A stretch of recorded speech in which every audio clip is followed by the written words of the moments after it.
Alhamdulillahirabbil alamin. Bersyukur kepada Allah Subhanahu wa taala yang telah memberikan kita sebuah karunia yang luar biasa sehingga kita masih bisa diberikan kesempatan untuk terus-menerus memperbaiki diri menuju dan melangkahkan kaki kita ke rumah yang insyaallah Allah ridhoi ini. Allah berikan rahmat. Alhamdulillah, meskipun di tengah pandemi corona yang merebak luas di tengah-tengah umat manusia saat ini, tapi masih ada sebagian yang tetap beristiqomah menjalankan sebuah syariat sunnah yang telah Rasulullah SAW mensyaratkan, yaitu berupa sholat tarawih berjamaah. Bapak Ibu rahimakumullah, apa kabarnya hari ini? Alhamdulillah, insyaallah. Kalau misalnya ini sebetulnya pertama kali saya datang ke sini ya. Luar biasa, masjid yang bagus banget. Masya Allah ya, barakallahu fikum. Kalau kata orang Jawa bahwasanya jika tidak kenal maka tidak sayang, begitu gitu. Karena kan ini pertama kali saya datang ke sini ya. Jadi otomatis ibu-ibu dan bapak-bapak tidak tahu siapa saya, dan mungkin juga nggak tahu siapa imamnya yang tadi memiliki suara yang Masya Allah luar biasa merdunya. Oke, langsung saja untuk mempersingkat waktu karena kita juga tidak memiliki banyak waktu. Perkenalkan, nama saya Bintang Purnawira Utama. Saya berasal dari Dewan Dakwah, salah satu lembaga yang lumayan insya Allah terbesar ya di Indonesia ya. Yang cabangnya itu ada di Pabelan. Kami berdua dikirim dari Dewan Dakwah untuk mengisi di sini. Saya Bintang Purnawira Utama dan yang imam tadi namanya Mas Denis. Semoga kita selalu semua diberikan hidayah oleh Allah. Bapak-bapak, ibu-ibu, rahimani rahimakumullah. Sekarang kita sudah memasuki tanggal berapa ya? Di bulan Ramadan. Tanggal 10. 9 10? Halo? 10 ya? Kurang lebih 10 lah gitu. Karena mungkin di rumah terus nih ya, jadi lupa tanggal. Jadi ada dua pertanyaan dari saya pribadi. Kita sudah memasuki tanggal 10 Ramadan. Ya. Kita memiliki sebuah syariat di Islam bagaimana di mana di bulan Ramadan itu diwajibkan untuk berpuasa. Saya mau tanya deh, dari mana sih sebetulnya kita tahu bahwasanya bulan ini adalah bulan di mana kita untuk harus wajib berpuasa? Dari mana kita tahu? Dari mana? Oh, Masya Allah, ada yang menyebut Al-Baqarah, ada yang mungkin diem saja. Begitu ya? Ya, Masya Allah, benar sekali. Ini udah pintar ya, harusnya bapaknya yang ceramah di sini, selain saya. Benar sekali, bahwasanya kita mengetahui bahwasanya bulan Ramadan, bulan yang penuh berkah, bulan yang di dalamnya diturunkan Al-Quranul Karim, adalah bulan yang disebutkan di dalam Al-Quranul Karim. Syahrul Ramadan alladzi unzila fihi al-Qur'anul hudal linnas wa bayyinatin minal huda wal furqan. Bulan Ramadan yang di dalamnya itu terdapat Al-Quran yang menjadi petunjuk dan pembeda bagi setiap umat manusia yang mau membacanya.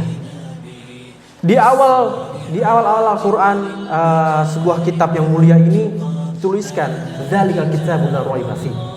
Ini adalah Quran yang di dalamnya itu tidak ada sedikit pun keraguan di dalamnya. Tapi terlalu banyak orang-orang yang melupakan Al-Quran. Banyak sekali mungkin itu menjadi salah satu alasan kenapa ya Allah ini bisa menurunkan sebuah wabah yang membuat kita itu harus prihatin secara maksimal. Kenapa tidak? Banyak sekali di antara kita di luar sana orang-orang yang meninggalkan Al-Quran, yang sedikit pun tidak mau membaca Al-Quran. Mereka lebih memilih untuk mendengarkan musik. Mereka lebih memilih untuk membalas chat dari bosnya, untuk membalas chat dari teman-temannya. Padahal ketika semua orang tahu bahwasanya Al-Quran hudalin nas wa bayyinatin minal huda wal furqan adalah kitab yang memberikan kita petunjuk, yang memberikan kita itu keselamatan, Pak, Bu. Ya cuma di dunia, di akhirat. Gitu. Tapi itulah bagaimana cara Allah sebetulnya sudah maha baik. Allah memberikan kita sebuah karunia berupa mukjizat yang diturunkan oleh Nabi Muhammad SAW. Seharusnya dengan begitu Kita harus menjadi lebih mendekatkan diri kepada Allah Subhanahu wa taala, lebih bertakarub kepada Allah Subhanahu wa taala di tengah pandemi yang sekarang ini, di mana orang-orang seakan-akan terpenjara di dalam rumahnya. Tetapi Rasulullah SAW bersabda, barang siapa yang diberikan suatu wabah, ketika itu orangnya zalim, ketika orangnya fasik, itu ada azab baginya. Tapi bagi orang yang beriman, mereka memiliki Quran, mereka bisa bertakarub kepada Allah melalui ini, bisa terus membaca Al-Quran terus menerus.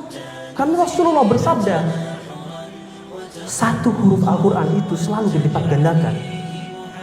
Setiap huruf dari Al-Quran yang kita baca dilipat gandakan oleh Allah Subhanahu wa taala menjadi berlipat-lipat, menjadi 10 kali lipat.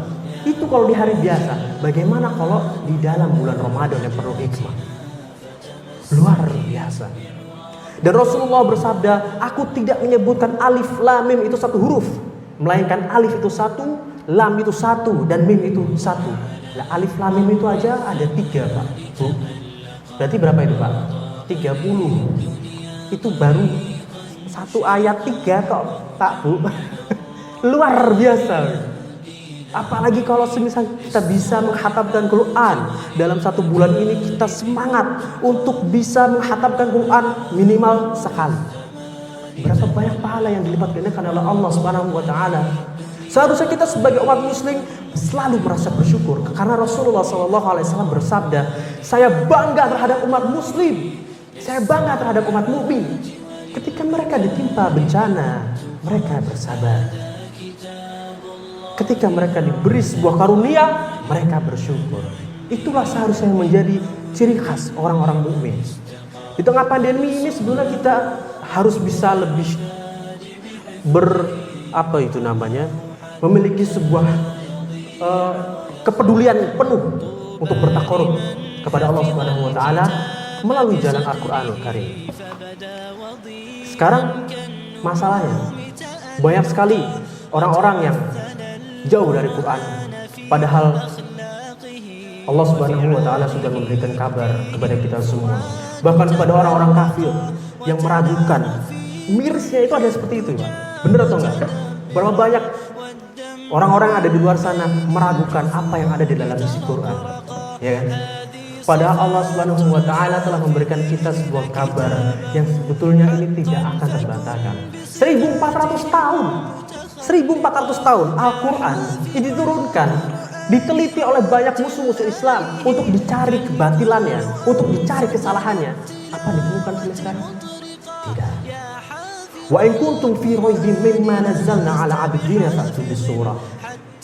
Jika kita membaca surat ini, sebenarnya kita paham bahwasanya ketika Allah menyuruh untuk orang-orang membaca Al-Quran dan mereka meragukannya, ditantang oleh Allah Subhanahu wa taala, coba bikin satu surat yang semisal dengan Al-Quran. Fa in lam ta'lamu, maka sungguhnya mereka tidak akan bisa dan mereka tidak akan mampu, karena sungguhnya Al-Quran dari Allah Subhanahu wa taala. Begitu banyak mukjizat-mukjizat yang terjadi di Al-Quran.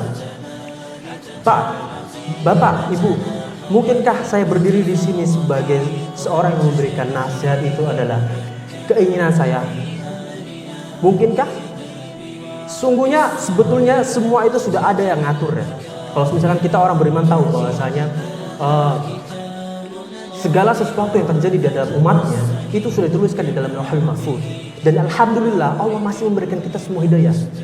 Saya berbicara seperti ini, memberikan nasihat bahwasanya Al-Quran itu adalah mukjizat yang nyata. Itu semata-mata seharusnya kita paham bahwasanya ini bukan keinginan saya pribadi, tapi Allah lah yang menggerakkan ini untuk bapak-bapak dan ibu-ibu itu bisa mengambil sebuah manfaat yang insya Allah ada manfaatnya. Jadi marilah kita untuk bertakarub kepada Al-Quranul Karim, karena sesungguhnya seharusnya kita malu, Pak. Tadi kita mendengarkan betapa merdunya suaranya Mas Dennis ketika menjadi imam. Sebetulnya itu juga udah dikasih tahu, Pak. Itu juga udah dikasih tahu, Bu, sama Allah Subhanahu wa taala. Bahkan yang di luar dari golongan manusia pun takjub dengan Quran. Ketika di dalam surat Jin Allah menjelaskan, "Inna sami'na Qur'anan ajab." Sungguh kami mendengarkan sebuah Quran yang menakjubkan. Kita sebagai manusia diberikan akal oleh Allah Subhanahu wa taala. Ketika mendengarkan Al-Quran masih merasa biasa saja. Padahal begitu banyak sekali mukjizat di dalamnya. Ketika ada hadis Rasulullah SAW menggambarkan kepada kita, bahkan barang siapa yang bisa menghafalkan Al-Quran itu bisa memberikan sebuah mahkota, bisa memberikan sebuah touch kepada orang tuanya. Pak, Bu, mau nggak sih dikasih mahkota, Bu? Mau ya? Masya Allah. Yang jawab satu tak, yang mau satu berarti. Mau nggak Pak atau Bu? Mau, Masya Allah. Kalau misalkan mau untuk kita dapat mahkota kebesaran dari Allah Subhanahu wa taala, belum terlambat. Belum terlambat, wallahi belum terlambat. Bapak-bapak, ibu-ibu yang sudah menikah ya, yang sudah memiliki anak, masukkan anak-anaknya ke dalam pondok-pondok pesantren yang menghafalkan Al-Quran.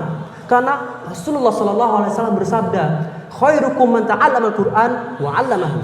Sebaik-baik kalian itu adalah yang belajar Al-Quran, yang belajar Quran dan mengajarkannya. Kalau kita tahu sebetulnya makna dari para ulama mensyarah hadis ini, sebaik-baik kalian, berarti itu udah mentok Pak ibaratnya. Udah gimana sebaik-baik kalian yang paling baik. Kalau misalkan Al-Quran yang sebetulnya luar biasa gampang banget, kita setiap hari buka baca satu hari satu ayat aja, apa berat kan gitu. Itu sudah menjadikan kita bagian dari hadis yang Rasulullah SAW katakan, khairukum man ta'allama Al-Quran wa 'allamahu. Sebaik-baik kalian adalah yang mengajarkan Quran dan belajar tentang Quran. Maka belum terlambat Pak, Bu, punya anak. Kalau yang jomblo mas-masnya nanti ya cari ibunya dulu. Kalau misalnya sudah punya anak, masukkan anaknya ke dalam pondok-pondok pesantren yang bisa mempelajari tentang Quran, yang bisa mengetahui mana yang halal dan mana yang haram. Karena sesungguhnya kita bisa mengetahui bahwasanya syariat puasa itu diwajibkan bagi orang-orang mukmin. Dari mana? Dari Quran. Dari mana kita tahu bahwasanya babi adalah haram? Dari Quran. Dari mana kita tahu bahwasanya kita harus taat kepada Allah dengan menjalankan beberapa syarat yang disyariatkan oleh Quran? Maka dari itu, marilah saya sebagai pembawa kultum kali ini ingin mengajak kepada masyarakat di sini untuk kembali mempelajari Quran, mentadaburi Quran, memahami maknanya dari apa yang telah Allah berikan kepada kita. Lalu ada yang berkata, Ustaz, tapi saya sudah umur 60 tahun Ustaz. Saya sudah terlambat untuk belajar Quran. Saya tidak bisa membaca Quran secara lancar. Jangan khawatir Pak, betul. Karena Rasulullah SAW bersabda, barang siapa yang membaca Quran dengan lancar, maka dia membaca dengan malaikat. Dan barang siapa yang terbata-bata membaca Quran, dia dapat 2 pahala. Mendapatkan 2 pahala. Jangan malu untuk mulai, karena sebelum nanti kita terlambat. Mungkin sedikit itu ya yang bisa saya sampaikan, karena saya tahunya di jadwal itu tidak boleh lebih dari 7 menit gitu. Hadza wallahu a'lam bissawab. Subhanakallahumma wa bihamdika asyhadu an la ilaha illa anta astaghfiruka wa atubu ilaik. Assalamualaikum warahmatullahi wabarakatuh.